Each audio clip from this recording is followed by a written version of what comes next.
Hello and welcome to the video. This one, continuing my look at every Formula One Grand Prix from the 2023 season. Quite an exciting race this one was. Exciting finish anyway, exciting last 20 or so laps. So, what race was this? Number 15, Singapore.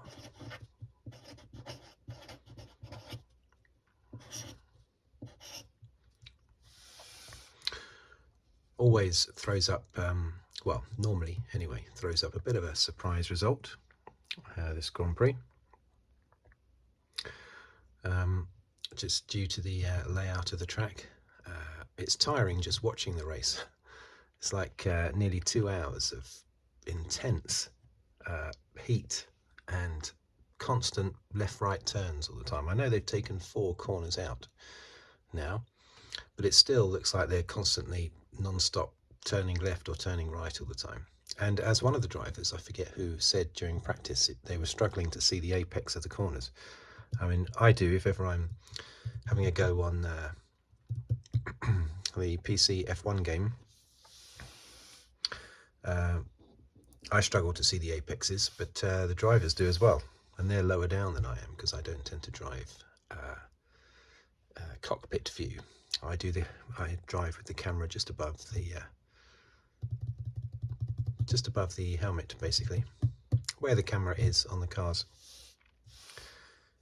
So yeah, immensely difficult track. And Perez drove fantastically last year, if you remember. Amazing performance he put in last year, holding off Verstappen, keeping him a number of seconds behind him as well, not just blocking him, but keeping him a distance behind as well.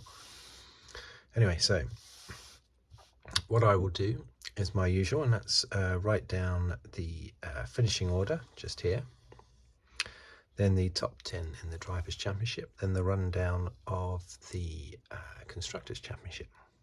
And then I'll just have a very, very, very informal chat about the race from as ever, from a fan's perspective. So have a little drink. Oh, I've got a little bit of ginger tea here because my voice is gone a little bit.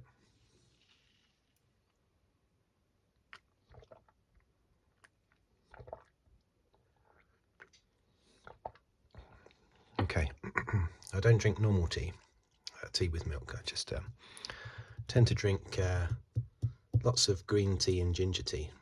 Not because I like it necessarily, but just because I know it's good for you. Right, so let's go.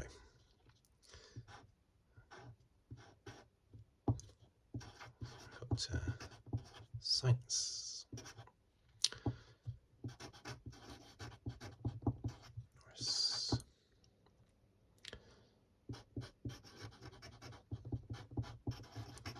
Hamilton,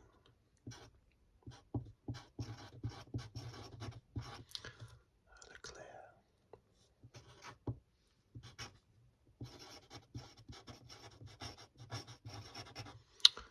Verstappen. Just make sure that's in focus.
Okay, so that was the last of the finishers, wasn't it?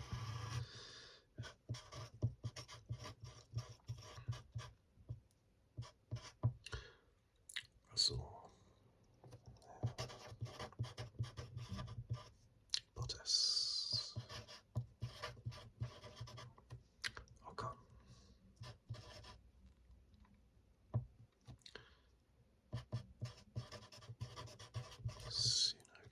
Of course, Stroll didn't take part due to his accident in, was it qualifying or practice? I forget, one of them anyway. Okay, so championship order then.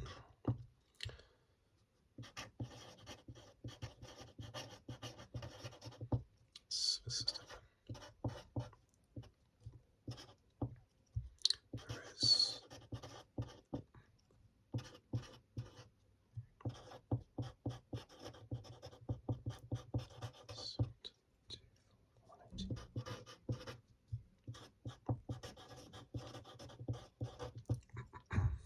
Alonso was 170.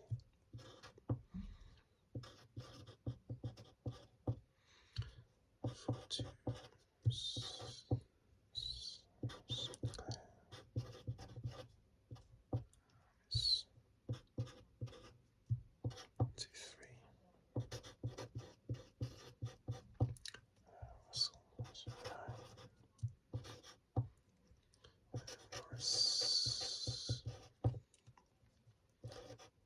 97. That's 47. Gasly 45. Okay, Constructors' Championship.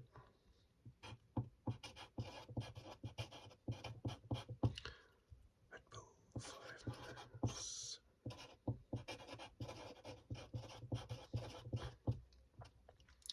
Mercedes 289.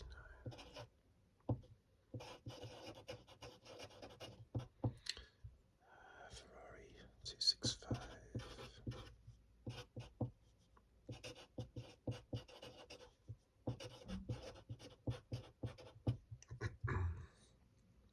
Aston Martin 217.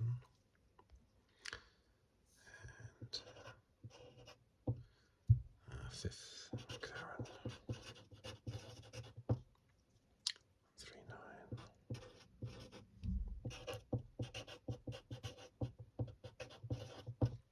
Alpine 81.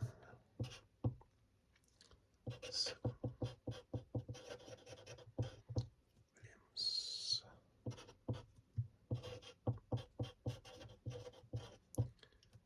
Haas 12.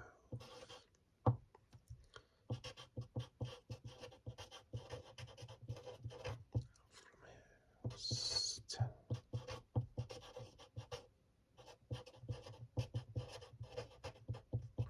AlphaTauri 5. Okay. So, what do we think of that race? I think the standout thing there was how well controlled it was by Ferrari, basically. Unusual for them in recent years to get their strategy right. Well, we're talking mainly about last year, aren't we, when they got their strategy wrong so many times. All it takes, unfortunately, is to get your strategy in a race wrong twice in 1 year, and it'll give the impression that you always get it wrong. You get it wrong once, it's a one-off. You get it wrong twice, it's as if you get it wrong every single race, unfortunately. And that's what happened last year, of course. They got it wrong, I don't know, 2, 3, maybe 4 times. But their reputation took a beating, and it was generally thought that they got it wrong every single race, which they didn't, of course. Hamilton recorded the fastest lap. Just put that down there. So, a win for Sainz, and at last Verstappen's run and Red Bull's run comes to an end. 15 races on the trot for Red Bull and 10 races on the trot for Verstappen, both records. I think that's fine. you know, it's exciting to have these records in Formula One. So I would rather have an exciting championship, yes, but looking back on it, it'll be a good stat to look back on. 10 race wins for Verstappen, nice round figure. So, you know, I don't see it as a terrible thing. I'm not a Verstappen fan, I'm not a Red Bull fan. I still hurt after 2021 and the injustice there, but that was not Red Bull's fault, of course, or Verstappen's fault. So, you know, I'm not a fan, but I applaud what they did, and I'm glad they got to 10. I'm glad Verstappen got to 10, and I'm glad Red Bull got to beat McLaren's record of 11 on the trot. They deserved it. But I'm also glad that it's now come to an end. Let's have a little drink.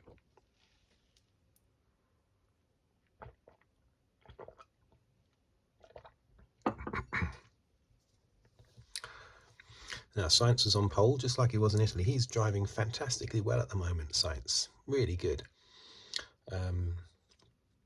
Right now, at the moment, he has the beating of Leclerc. He says that he feels comfortable, more comfortable in the car at the moment. And that's all it takes. And I'm very surprised. I thought, I said when they first became teammates at the beginning of last year, I thought that Leclerc would comfortably have him beaten. And he did throughout last year. But this year, okay, both Ferraris were down in the first half of the season, not really able to do anything. But second half of the season, Sainz has come alive. It's fantastic to see. 2 poles on the trot, second place in Monza, win here. He was the quickest all weekend. He thoroughly deserved to win that race. Yes, the Mercedes could have won it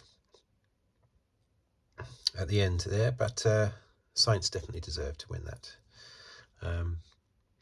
Let's just see, I took a few little notes here. Let's just see what stood out for me. Of course, in qualifying, you had the Lance Stroll crash. I've already mentioned that, which is why he couldn't take part in the race. Maybe a little bit concussed, maybe just a little bit hurting, probably his body just hurting a little bit bruised, maybe. And this is not a good race to take part in if you're not absolutely 100%. Red Bull, of course, qualifying outside the top 10, both Red Bulls outside the top 10 for the first time since 2018. I forget what race in 2018, but 2018 was the last time that neither of them made it into the top 10. And not due to any bit of bad luck or anything, but just down to the pace of the car. Strangely. Haas, fantastic performance by Haas. They were, what were they on the grid? 6th and, was it 6th and 10th on the grid, I think? Yeah, 6th for Magnussen, 10th for Hulkenberg, I think.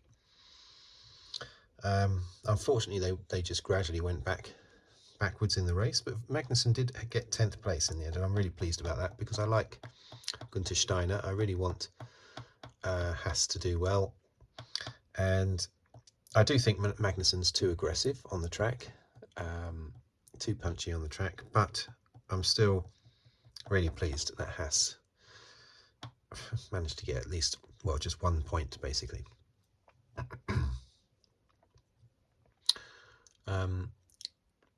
Yeah, Ferrari controlled it very well. They tried to be a bit clever. And I think they did a good job.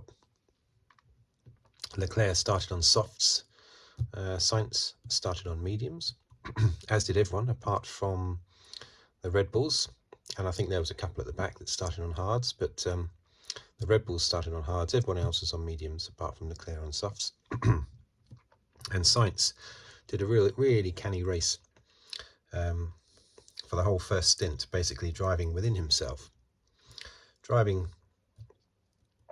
to keep everyone close behind so that no one could attempt the undercut, because if anyone came in for a pit stop first, they would be so far down the field that if, say, Sainz came in a couple of laps later, that car would not have been able to perform the undercut. However, that tactic, I can see the merit of it to a certain extent, but also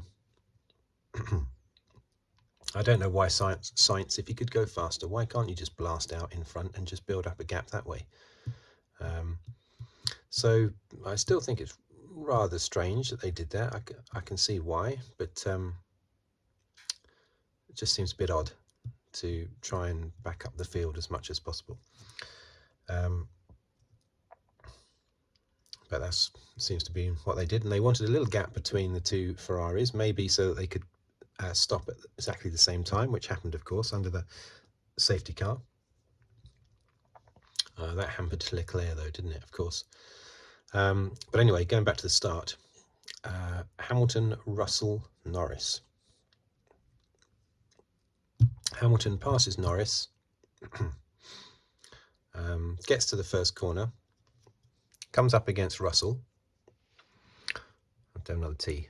To have some tea so that I don't cough.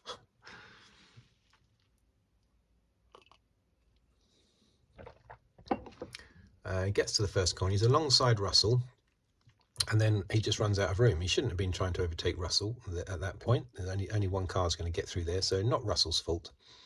Russell didn't push Hamilton off. Hamilton just ran out of ground and had to go off. He then gave the place back to Russell, which was the right thing to do. I think it took quite a long time doing it, because I suppose he only wanted Russell to get past. But it did take him a while to let Russell past. Norris was then saying he should be let past. Now, I was very much so thinking that shouldn't happen. But in the end, Mercedes, without being told to by the stewards, they actually, or the race director, whoever it is that makes that decision, he actually, race control, isn't it? Race control. Mercedes decided to get Hamilton to give the place back anyway. Just get it done, in case it's more difficult a little bit later. But I don't think that was right. I think Hamilton was past Norris. Norris said on the radio, Hamilton should give him the place back, because Hamilton was obviously able to pass Norris because he outbraked himself. Thing is, Hamilton did not outbrake himself. He got past Norris. He was in control going around that corner. Was this the first? No, it wasn't. Was it the first corner? I don't know. It's the first lap anyway. But Hamilton was in control. He got past Norris, and he only went off the track, not because he had outbraked himself getting past Norris, but because there was no room on the track, because Russell was there. So I don't think Hamilton should have given Norris the place back, and it may well be that race control would not have told Hamilton to give the place back. We don't know. Race control were investigating it and then dropped the investigation when Hamilton gave the place back to Norris. But I don't think he should have.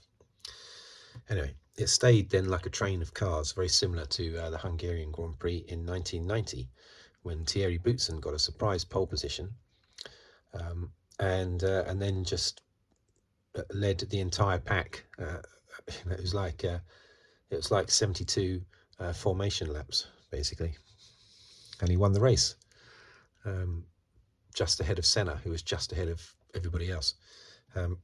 It seemed a little bit similar to that first stint. It was the safety cars that lit up the race, basically, especially the second one. But anyway, on lap 20, they came in, didn't they? Leclerc was, as I said, Leclerc was trying to get a little bit of a gap. Ferrari wanted him to have a little bit of a gap to Sainz, so that I suppose there was numerous benefits for that. And one of them being double stacking, the potential for double stacking in the pits, which is exactly what they did. However, Leclerc lost out then, because he held up the pack so much that they were right up behind him. So when he came in for the pits, getting out of the pits, he had to let some cars go by, and he lost 2 places. So Leclerc taking one for the team there, but the team ended up punishing themselves because they lost 2 places. Leclerc lost 2 places. But it did mean that Sainz was pretty much guaranteed to hang on to the lead. And that's all Ferrari were caring about here, the win. They cared less about the second car. The second car can finish last, I think, for all they cared in this race. They just wanted to have the win with either driver, you know. So everyone came in, apart from the Red Bulls, who were on old hards. So then, still on their hard tyres. So then you had all the field on brand new tyres and Red Bulls on hard tyres. And that was an amazing part of the race, because you had everyone fighting to get past the Red Bulls. As Verstappen and Perez. At this stage, we didn't really know what their pace was like in the race. It had been very bad in qualifying and practice, but we didn't know what their race pace was like because they were stuck in the pack. But here they were getting overtaken, of course, because they were on old hards. Later on, we would see that Verstappen had very good pace. Not so much Perez, but Verstappen was very fast on the last stint. But then it just stayed as a bit of a procession for a long time until lap 44. That's when it all kicked off, the virtual safety car, because Mercedes came in for their brand new medium tyres, a set of brand new mediums that they had kept untouched throughout the weekend, and no other team had that availability, certainly none of the top teams anyway. And they had a very small window in which they could take advantage of those new mediums. 5 to 10 laps later, and it would have been softs, which would have been needed to be put on. So it fell just right, just perfect for Mercedes, the virtual safety car. And then we had that incredibly exciting finish, where Sainz and Norris did a little bit of teamwork to help each other, even though they weren't talking to each other. They did some really good teamwork, where Sainz just came back a little bit as the Mercedes came charging through the field. The two Mercedes overtook Leclerc and then caught up with Sainz and Norris. Of course, they had already used up a lot of their fresh rubber on their brand new mediums, the two Mercedes, but they were still far faster than Sainz and Norris. But what Sainz did, it's very clever, extremely clever. And very difficult. He slowed up so that Norris could get within 1 second of him, and that would mean that Norris would have DRS to defend against the Mercedes behind. That's fantastic. So Sainz, every now and again, Sainz would pull away, and then when it was coming up to the DRS zone, he would pull back, get within a second, so that Norris would then get the DRS to defend himself. And of course, that it wasn't just Sainz being really nice to Norris, of course. He wanted to keep Norris there to defend him from the two Mercedes. So it was sort of unintentional, accidental teamwork, if you like, because they certainly weren't communicating with each other, but they helped each other, basically.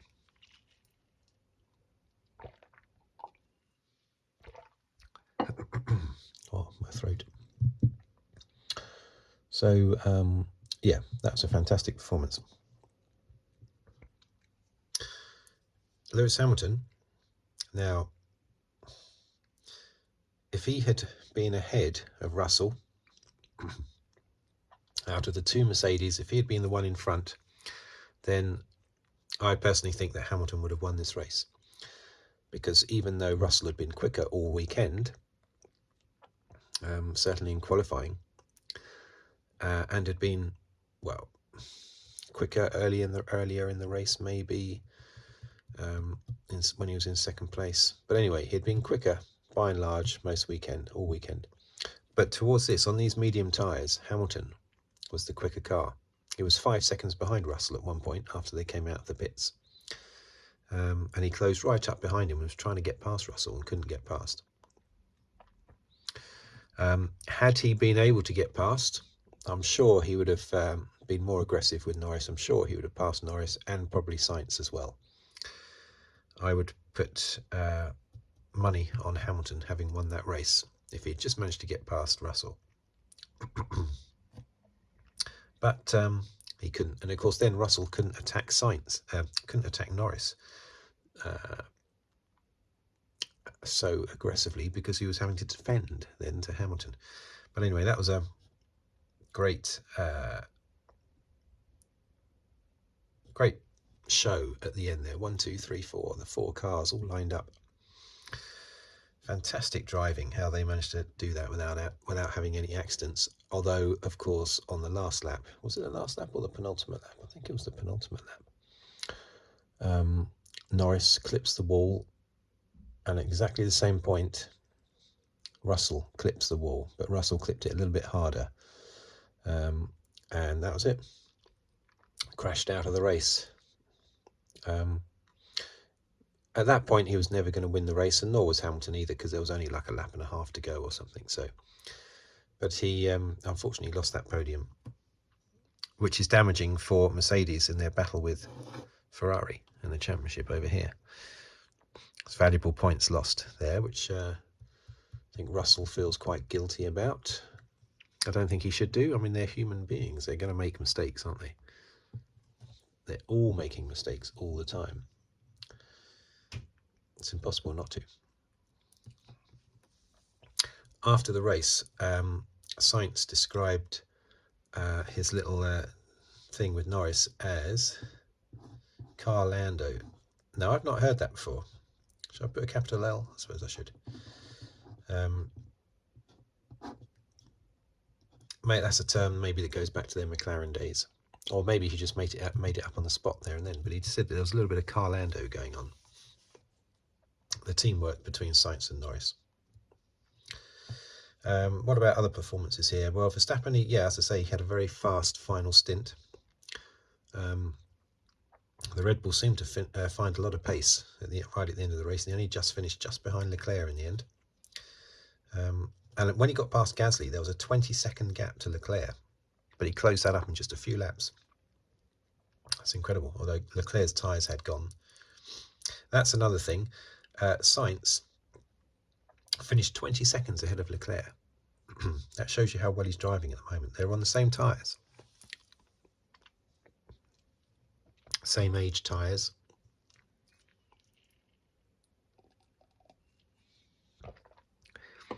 And yet there was a 20-second gap between them. I can't praise Sainz enough at the moment. Fantastic performance in the last two races, in particular. Piastri, great comeback from, where did he start? 17th or something to finish 7th. It's fantastic. But here you go, Lawson. Big tick for Lawson. Well, and for Piastri. Singapore Grand Prix. Neither of them raced here before. 7th and 9th. Lawson in the AlphaTauri. Fantastic performance by Lawson. Driver of the day. Oh dear. Well, see, I would go with sort of Sainz and Lawson. Maybe Sainz because of his clever tactics at the end. Very tricky. Backing into Norris without Norris going past him, basically. So I might give the nod to Sainz at the end, driving under all that pressure. But not Lawson, only fractionally behind in my driver of the day, I would say. Albon, the Williams, well, Albon is normal 11th place. He either finishes 7th or 11th. Have you noticed that? If I knew Albon, I would give him the nickname 7-11. Because he does seem to either be 7th or 11th. It's very strange. I don't know why that is. Russell was always 11th all the time in the Williams, but he didn't have any 7ths. But he was always 11th, wasn't he? The amount of times a Williams is in 11th place. It's amazing. But yeah, they weren't really anywhere. Great livery. I love the Williams livery. I forget. Do I know the reason for that livery at the moment? I think it's not a permanent one. It's a temporary livery. I keep thinking it's the McLaren though. It's similar to. It's got the same sort of papaya orange as the Williams, and I think the Williams has had that sort of pale blue aquamarine before as well. So I keep thinking it's yeah, didn't the McLaren the McLaren had aquamarine last year, didn't it? And the papaya orange. Anyway, for some reason, I keep thinking I'm looking at a McLaren when it's a Williams. Joe, yeah, well, Alfa Romeos didn't really do much, did they? Even though apparently they've got some good upgrades. But yeah, nothing happened there. Hulkenberg just slipped further back. I mean, Magnussen slipped back as well, 6th to 10th. Hulkenberg 10th to 13th. So they gradually went back during the race, but Magnussen just managed to hold on to a point. Sargent, he was another rookie. Didn't do particularly well though. I'm not going to give him a tick. Even though I think he's good, I don't think he's good as performing as well as Lawson. And then Alonso had all sorts of problems. He had a penalty, didn't he, for coming out of the pit lane, making a mistake coming out of the pit lane, having to get back into the pit lane again. And then his car went off at one point, and he managed to get back on the track. But yeah, had a bit of a nightmare, Alonso.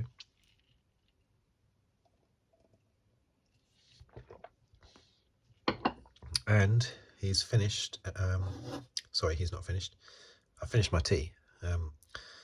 But no, Alonso is now 4th in the championship behind Hamilton. Hamilton has managed to get up to 3rd place, which, as they mentioned after the race, is the first time all season that the championship order has not been 1st Verstappen, 2nd Perez, 3rd Alonso.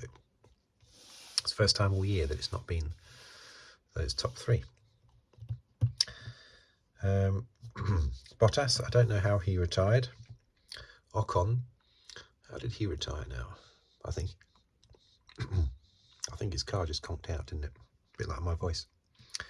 And Tsunoda, did he just have a normal car failure quite early in the race? Well, that was lap 20, wasn't it? That's what caused the safety car, I think. Was it Albon or was it Tsunoda that had the issue with the front wing coming off? I think that was Tsunoda. Stuck under the front of the car, wasn't it, I think? So, Norris as well. Fantastic performance by Norris, if I haven't already said that. So strong. Because you felt like this was Ferrari versus Mercedes, this race. But in amongst it, you had the McLaren right there.